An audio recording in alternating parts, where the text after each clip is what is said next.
Assalamualaikum warahmatullahi wabarakatuh. Selamat datang di perkuliahan dalam jaringan, mata kuliah Ilmu Penyuluhan dan Komunikasi Inovasi. Untuk perkuliahan minggu kelima terkait dengan teori adopsi dan difusi inovasi. Pada pembahasan kali ini kita akan mencoba mempelajari sejumlah hal terkait dengan adopsi dan difusi inovasi, meliputi yang pertama teori adopsi inovasi, kemudian dilanjutkan dengan teori pengambilan keputusan inovasi, teori difusi inovasi, dan bagaimana ciri-ciri adopter yang ada di dalam suatu komunitas. Masuk ke pembahasan yang pertama, yakni adalah teori adopsi inovasi. Merujuk pada Rogers dan Schumacher 1971, mengungkapkan bahwa inovasi itu merupakan suatu gagasan, praktek, atau objek yang dipandang baru oleh seorang individu. Dan mengacu pada dua definisi tersebut, dapat diuraikan bahwa dalam sebuah inovasi itu terdapat dua komponen, yakni adalah gagasan atau ide, yang mana inovasi biasanya diciptakan untuk meningkatkan efisiensi maupun meningkatkan produktivitas. Itu adalah idenya. Kemudian komponen yang kedua adalah objek, yang mana objek ini berarti bisa material atau hal-hal yang sifatnya fisik gitu ya, fisik dari produknya atau suatu fisik dari suatu gagasannya. Tetapi faktanya yang harus kita ingat bahwa suatu inovasi itu tidak selalu berbentuk fisik, tetapi bisa juga dalam bentuk hal-hal seperti keterampilan manajerial, ideologi, ataupun praktek-praktek yang dirasa baru. Salah satu konsep yang terkenal di dalam teori adopsi inovasi adalah adanya 5 tahapan proses adopsi yang biasa dikenal dengan AIETA. Ini adalah singkatan dari 5 tahapan tersebut. Yang pertama adalah awareness atau peningkatan kesadaran, di mana pada tahap ini individu mulai menyadari adanya suatu inovasi atau sesuatu hal yang baru. Atau dengan kata lain, individu menyadari adanya suatu inovasi yang baik menurutnya sendiri maupun menurut informasi dari orang lain. Akan tetapi pada tahap ini orang tersebut belum mendapatkan informasi selengkapnya mengenai inovasi yang dimaksud. Setelah awareness, maka tahapan berikutnya adalah individu mulai menaruh minat atau yang disebut dengan interest. Dan pada tahapan ini, individu mengembangkan minat terhadap inovasi dan mencari dengan aktif informasi-informasi yang memang lebih lengkap tentang inovasi tersebut. Setelah individu mendapatkan informasi mengenai inovasi, individu tersebut mulai menilai apakah benar inovasi tersebut berguna atau bermanfaat bagi dirinya, gitu ya. Apakah benar inovasi tersebut bisa membawa atau meningkatkan efisiensi dan produktivitas. Nah, pada tahap inilah yang disebut dengan tahap evaluation atau evaluasi. Selanjutnya, setelah melakukan penilaian terhadap suatu inovasi dan ketika penilaian individu itu positif terhadap inovasi tersebut, kemudian individu secara nyata mencoba menerapkan inovasi dalam skala yang kecil dalam usaha untuk mendapatkan bukti-bukti eksternal atau pengakuan dari lapangan untuk menentukan kegunaan dan keuntungan inovasi dalam situasi yang mendekati nyata. Kemudian tahapan yang terakhir, inilah tahapan di mana individu menerapkan inovasi secara kontinu dalam skala yang besar, dan tahapan ini yang disebut dengan tahapan adopsi atau adoption. Ya, saya akan mencoba mencontohkan kelima tahapan ini secara sederhana. Misalnya ketika adanya inovasi berupa smartphone, orang mulai sadar akan kebutuhannya bahwa sekarang menjelajah menggunakan jaringan internet tidak harus selalu membuka komputer ataupun laptop, tetapi bisa menggunakan smartphone. Nah, kesadarannya itu meningkatkan minat individu gitu ya untuk menggunakan smartphone atau bahkan memiliki smartphone. Nah, pada tahap inilah disebut dengan interest. Kemudian dia mengevaluasi apakah benar dia membutuhkan perangkat ini gitu ya, atau apakah perangkat ini memang akan bermanfaat bagi pekerjaannya atau bagi kehidupannya gitu ya. Nah, maka pada tahap inilah yang disebut dengan tahap evaluation atau evaluasi.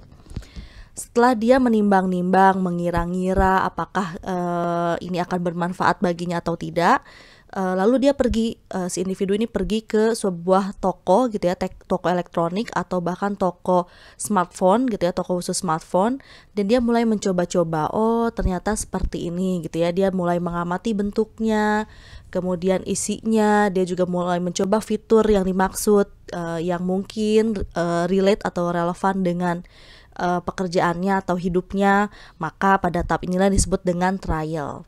Nah, ketika tahap percobaan ini semakin menggugah minat individu gitu ya, lalu dia atau mendorong dia untuk mengambil keputusan untuk membeli si produk. Nah, pada tahap pembelian sampai pada penggunaan secara terus-menerus terhadap si smartphone, maka inilah fase adoption atau adopsi.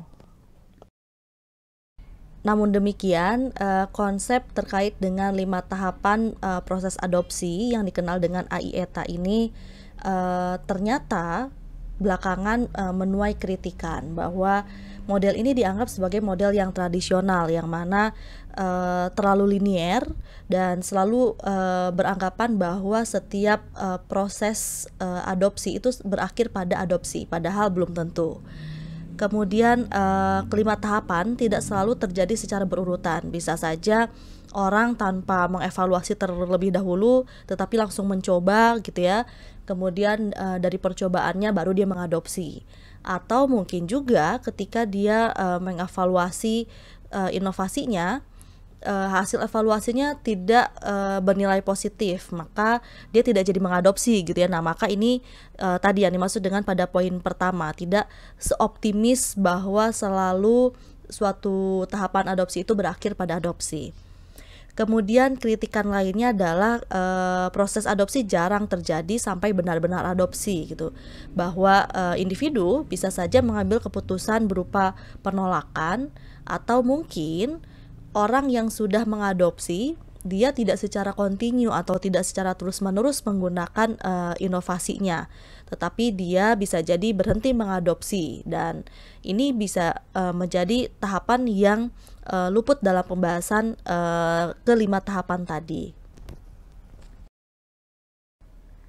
Dan kaitannya dengan teori adopsi inovasi, ada salah satu teori lainnya yang perlu kita pelajari terkait dengan teori pengambilan keputusan inovasi, yang mana pada teori ini banyak sekali dirujuk menjadi suatu penelitian, apalagi Rogers sendiri mengembangkan suatu kerangka yang berisi tentang tahapan-tahapan pengambilan keputusan inovasi, termasuk variabel-variabel yang mempengaruhinya. Ya, inilah kerangka atau paradigma proses pengambilan keputusan inovasi yang dikemukakan oleh Rogers, di mana dalam proses pengambilan keputusan untuk menolak ataupun mengadopsi suatu inovasi, sedikitnya ada 5 tahapan. Yang pertama adalah tahapan pengenalan, kemudian persuasi, pengambilan keputusan, implementasi, dan konfirmasi. Tahapan pengenalan ini adalah tahapan awal dalam proses penyampaian inovasi, dan pada tahapan inilah individu mulai mengenal ataupun memperoleh informasi tentang bagaimana fungsi atau kegunaan dari inovasi tersebut. Ya, mohon diperhatikan tanda panahnya bahwa pada tahapan pengenalan ini dipengaruhi oleh 3 faktor atau 3 variabel lainnya. Yang pertama adalah kondisi sebelumnya. Kondisi sebelumnya ini mengacu pada praktek-praktek terdahulu, misalnya inovasi ini dikenalkan untuk memperbaiki praktek-praktek sebelumnya gitu ya. Kalau dulu orang menanam padi itu ya menanam saja gitu ya. Nah, sekarang kita mengenal adanya sistem atau cara yang disebut dengan sistem jajar legowo, bahwa menanam padi itu ada seninya. Seninya itu dengan cara ya menjaga jarak dari padi yang satu dengan padi yang lainnya ya, dengan sistem jajar legowo yang dimaksud. Nah, inilah mencoba menghubungkan dengan praktek-praktek sebelumnya. Atau bisa juga merujuk pada masalah-masalah yang dihadapi oleh suatu sistem sosial atau suatu komunitas atau individu gitu ya, sehingga inovasi ini dikenalkan untuk mengatasi masalah yang dimaksud. Kemudian ya selain masalah juga kebutuhan gitu ya, bahwa inovasi ini dibutuhkan untuk memperbaiki sistem pertanian atau memperbaiki kehidupan dan lain sebagainya. Selain itu, pada tahap pengenalan juga dipengaruhi oleh variabel lainnya berupa karakteristik unit pengambil keputusan. Ya, ini adalah yang dimaksud dengan individu calon adopter. Nah, bagaimana karakteristiknya itu bisa kita identifikasi sehingga dalam proses pengenalan akan lebih efektif dalam mengenalkan inovasi. Misalnya minggu lalu teman-teman sudah mempelajari tentang ciri sistem sosial tertentu, ada yang tradisional, ada yang modern. Nah, tentu pendekatan yang digunakan dalam mengenalkan suatu inovasi bisa jadi berbeda, tergantung daripada karakteristiknya itu sendiri. Adapun saluran komunikasi yang dapat digunakan dalam tahapan pengenalan ini bisa melalui saluran komunikasi informal gitu ya, dalam berupa obrolan mengenalkan suatu inovasi tertentu, atau saluran-saluran formal dengan memanfaatkan salah satu metode penyuluhan dengan menyosialisasikannya atau dengan pertemuan kelompok dan lain sebagainya. Kemudian setelah dikenalkan, tahapan berikutnya adalah tahapan persuasi, di mana tahapan ini juga dipengaruhi oleh saluran komunikasi. Bisa mempersuasi dengan memanfaatkan media massa atau juga dengan melalui komunikasi interpersonal, melalui komunikasi door to door misalnya, dan lain sebagainya. Dan selain itu, persuasi juga dipengaruhi oleh faktor berupa persepsi. Nah, persepsi individu bisa saja berbeda terhadap suatu inovasi, yang mana persepsi-persepsi ini dipengaruhi oleh ciri-ciri inovasi atau karakteristik yang dimiliki oleh inovasi itu sendiri. Ya, misalnya persepsi tentang keuntungan relatifnya atau kesesuaiannya, atau yang dimaksud dengan kompatibilitas, maupun tingkat kerumitannya dan lain sebagainya. Nah, ciri-ciri inovasi ini akan diuraikan pada slide selanjutnya. Kemudian hasil dari persuasi ini adalah keputusan. Apakah persuasi tadi berhasil gitu ya, mempersuasi individu atau masyarakat untuk mengadopsi ataupun menolak, sehingga terdapat dua pilihan pengambilan keputusan oleh individu maupun oleh suatu komunitas atau masyarakat. Tadi bisa adopsi ataupun menolak. Ketika dia mengadopsi, maka dia mengimplementasikan inovasi tersebut gitu ya, atau menggunakan, tetapi bisa jadi pada peristiwa tertentu atau pada fase tertentu dia bisa memutuskan untuk melanjutkan adopsinya maupun berhenti mengadopsi. Kemudian setelah implementasi baru pada tahap konfirmasi. Konfirmasi ini tadi terkait dengan apakah dia terus menerapkan inovasinya ataupun menolak atau mengganti inovasi dengan inovasi lainnya yang lebih baik. Konfirmasi ini juga dapat berarti mencari pengukuhan atas keputusan inovasi yang telah dibuat. Bisa saja mengubah keputusan ketika diperkenalkan pada informasi yang bertentangan dengan inovasi yang telah diadopsi atau dia tolak sebelumnya. Selanjutnya berikut ini adalah 5 ciri inovasi yang tadi dalam kerangka pengambilan keputusan menjadi faktor yang mempengaruhi proses mempersuasi individu atau seseorang untuk mengadopsi atau untuk mengambil keputusan terkait dengan inovasi. Yang pertama adalah keuntungan relatif, di mana ini merupakan derajat di mana suatu inovasi dipandang jauh lebih baik dibanding gagasan atau teknologi sebelumnya. Dan keuntungan relatif ini biasanya dihubungkan dengan keuntungan secara ekonomis maupun secara sosial kultural seperti peningkatan prestise sosial dan lain sebagainya. Dan semakin tinggi keuntungan relatif suatu inovasi menurut persepsi individu atau seseorang, maka semakin cepat dia akan mengadopsi inovasi tersebut. Ciri yang kedua adalah tingkat kesesuaian atau kompatibilitas, di mana ini merujuk pada suatu inovasi dipandang konsisten atau sesuai dengan kepercayaan dan sistem nilai sosial kultural yang ada. Selain itu juga sesuai dengan pengalaman dan gagasan yang diintroduksikan sebelumnya, serta sesuai dengan kebutuhan-kebutuhan individu akan inovasi yang dimaksud. Dan tentu saja semakin sesuai dengan sistem nilai sosial kultural, maka semakin positif penerimaan individu. Dan karena itulah semakin mudah individu tersebut untuk mengambil keputusan penerimaan terhadap suatu inovasi. Dan ciri berikutnya adalah tingkat kerumitan atau kompleksitas yang merujuk pada derajat atau tingkat di mana suatu inovasi dianggap relatif sulit untuk dimengerti dan digunakan. Semakin rumit suatu inovasi dipandang oleh seseorang, maka tentunya akan semakin sulit inovasi itu diterima oleh orang yang bersangkutan. Ciri yang keempat adalah trial ability atau kemungkinan untuk dicoba. Ini mengacu pada derajat atau tingkat di mana suatu inovasi dapat diterapkan dalam skala kecil. Ciri ini berhubungan dengan sifat-sifat individu seperti takut atau enggan menanggung resiko ketika akan menggunakan suatu inovasi. Semakin tinggi tingkat kemungkinan dicoba suatu inovasi, maka semakin tinggi kemungkinan inovasi itu diterima. Dan ciri yang terakhir adalah kemungkinan diamati atau yang disebut dengan observability. Ini berhubungan dengan derajat atau tingkat di mana suatu inovasi dan hasil-hasil penggunaannya dapat dilihat oleh calon adopter atau individu atau seseorang yang ingin mengadopsi inovasi.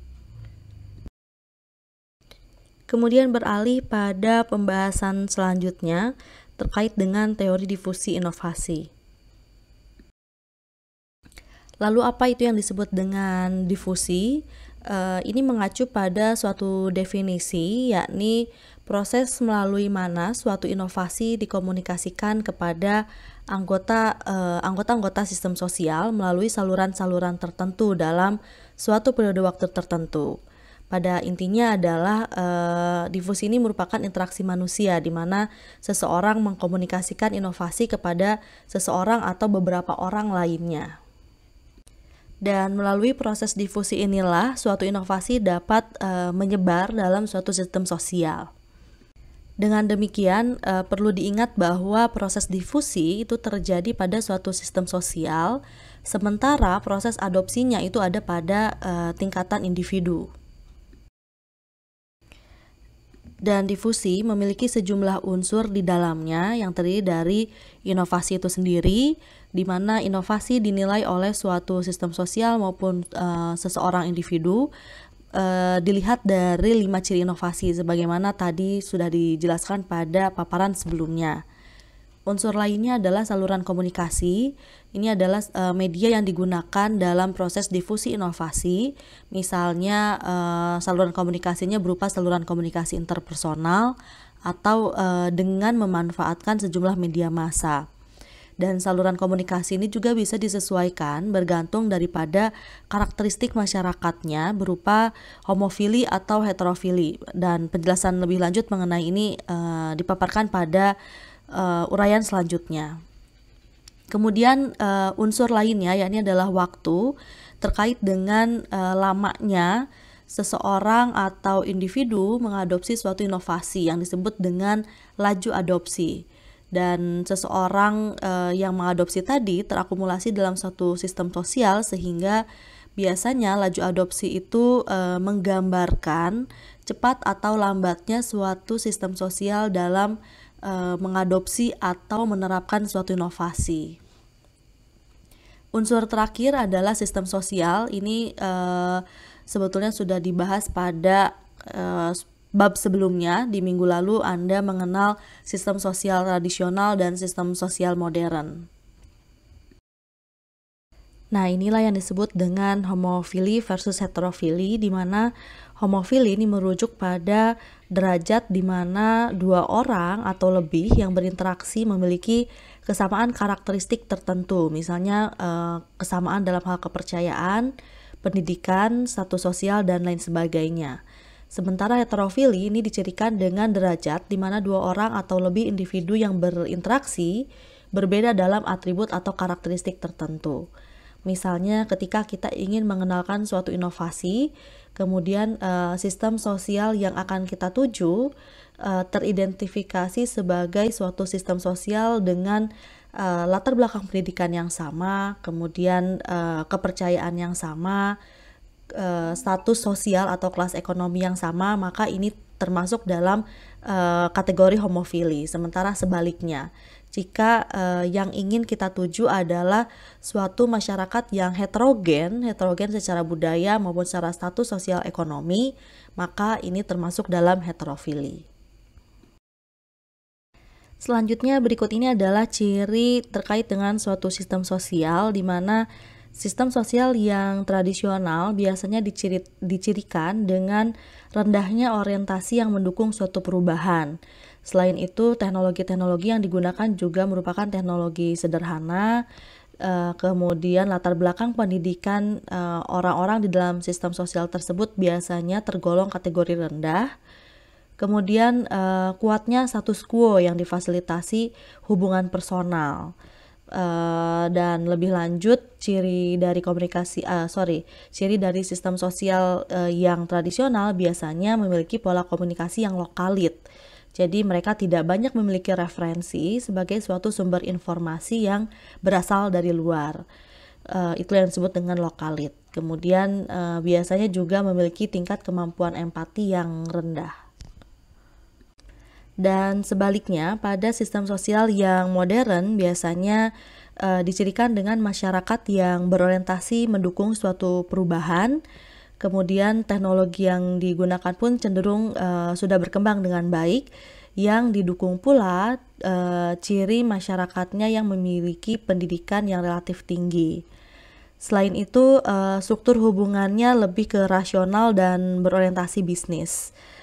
Dan kebalikan dari sistem sosial tradisional, di mana sistem tradisional tadi ciri atau pola komunikasinya adalah lokalit, sementara pada sistem sosial modern dia lebih ke kosmopolit. Kosmopolit dalam arti sumber-sumber informasi yang mereka andalkan tidak hanya sumber informasi yang berasal dari dalam atau internal si sistem sosial tersebut, melainkan mereka juga mampu mengakses atau terdedah terhadap informasi-informasi di luar sistem sosial, misalnya dari penyuluh, dari internet, atau dari orang-orang di luar daerahnya.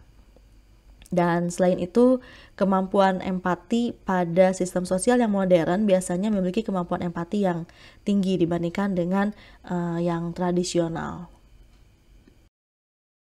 Selain kelima unsur tadi yang mengaruhi proses difusi inovasi, peranan pemimpin juga berhubungan terhadap proses difusi. Dan kita bisa mengidentifikasi suatu pemimpin termasuk dalam kategori polimorfis atau monomorfis. Polimorfis berarti pemimpin dalam beragam topik. Sementara kalau monomorfis ini adalah pemimpin dalam satu topik. Misalnya pemimpin yang dirujuk dalam proses difusi inovasi ini adalah pemimpinnya ini berasal dari keagamaan atau tokoh agama, ketua DKM misalnya atau pengurus masjid, maka ini termasuk dalam pemimpin yang monomorfis. Sementara ketika pemimpin yang kita rujuk atau kita menemukan suatu pemimpin di suatu desa atau suatu daerah, dia dikenal sebagai tokoh masyarakat gitu ya, karena dia berperan di bidang agama, atau dia juga sekaligus merupakan tokoh pendidikan, atau sekaligus menjadi tokoh lingkungan karena dia juga merupakan aktivis di masyarakatnya, maka inilah yang dimaksud dengan pemimpin yang polimorfis. Masuk ke subpokok bahasan selanjutnya terkait dengan kategori adopter. Dan berikut adalah kategori adopter, di mana Pembagian anggota sistem sosial ke dalam kelompok-kelompok adopter didasarkan pada tingkat keinovatifannya, yakni lebih awal atau lebih lambatnya seseorang mengadopsi sebuah inovasi dibandingkan dengan anggota sistem sosial lainnya. Dan kategori adopter ini meliputi inovator, early adapter, early majority, late majority, dan laggard. Ini merujuk pada Rogers dan Shoemaker tahun 1971. Dan berikut adalah kurva yang menggambarkan distribusi frekuensi normal dari kategori adopter beserta persentase anggota kelompok adopter dalam sebuah sistem sosial. Adapun kurva pada gambar ini memiliki bentuk lonceng sebagai hasil dari sejumlah penelitian tentang difusi inovasi. Kurva ini memberikan gambaran mengenai banyaknya adopter dari waktu ke waktu. Pada tahun pertama, misalnya, usaha penyebaran inovasi telah menghasilkan jumlah pengadopsi yang sedikit. Kemudian pada tahun berikutnya, jumlah pengadopsi semakin bertambah banyak, semakin pada puncaknya, dan setelah melampaui titik puncak, sedikit demi sedikit jumlah pengadopsi mulai menurun. Oleh karena itu, kurva yang terakumulasi tersebut membentuk kurva S.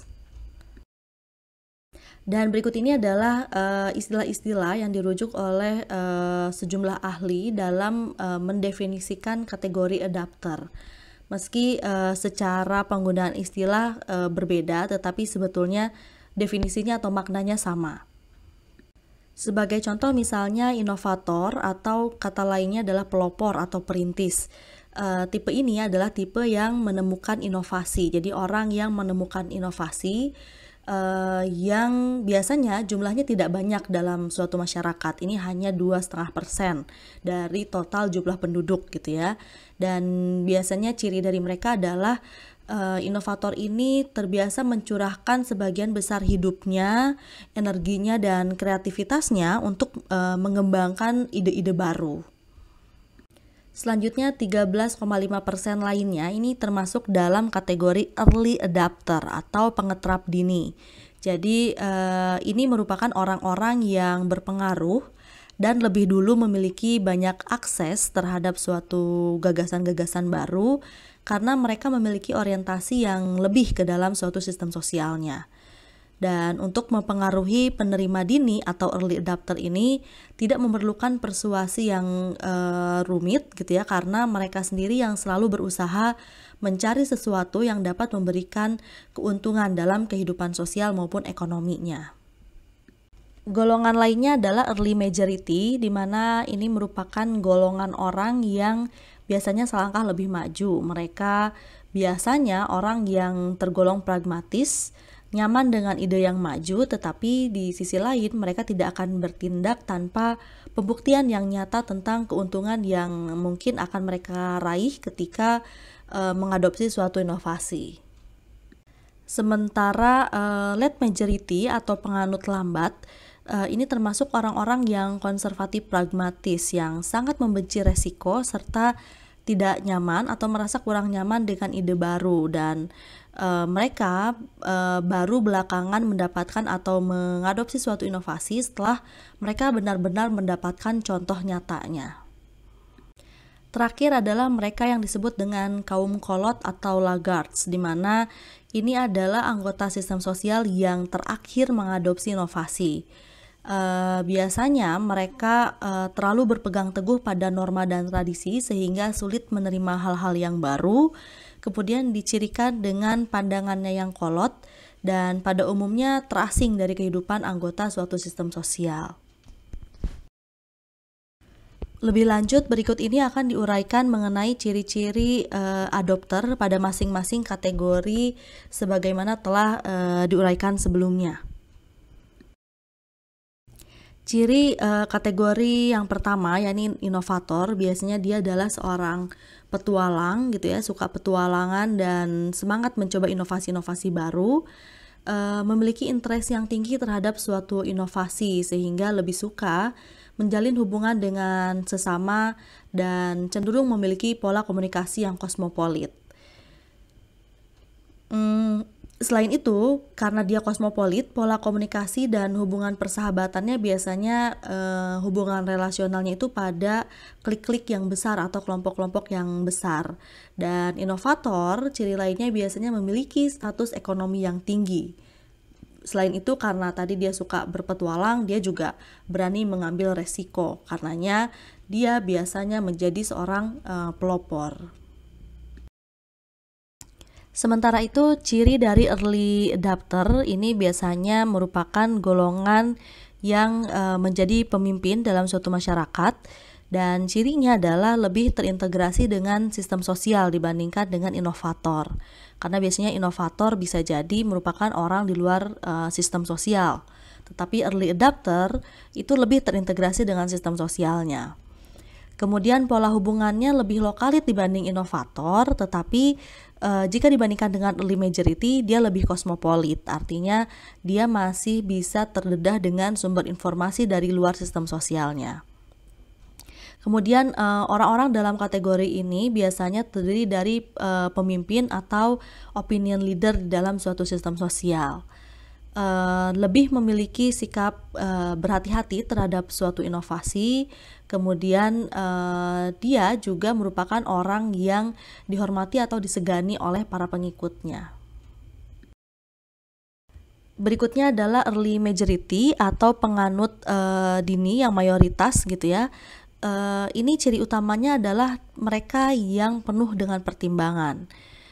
Mengadopsi inovasi hanya sebelum rata-rata anggota sistem sosial mengadopsinya. Jadi mereka lihat dulu nih, kalau kebanyakan mengadopsi, maka mereka ikut mengadopsi gitu ya. Kemudian sering berinteraksi dengan anggota sistem sosial, tetapi tidak ada yang berstatus pemimpin. Jadi karena pemimpin tadi masuk dalam early adopter, maka di dalam kategori ini tidak ada orang yang teridentifikasi sebagai pemimpin. Kemudian memiliki posisi yang unik di antara tadi early majority dan laggard gitu. Jadi antara cepat dan lambat ya di rata-rata gitu. Nah, ini termasuk dalam early majority.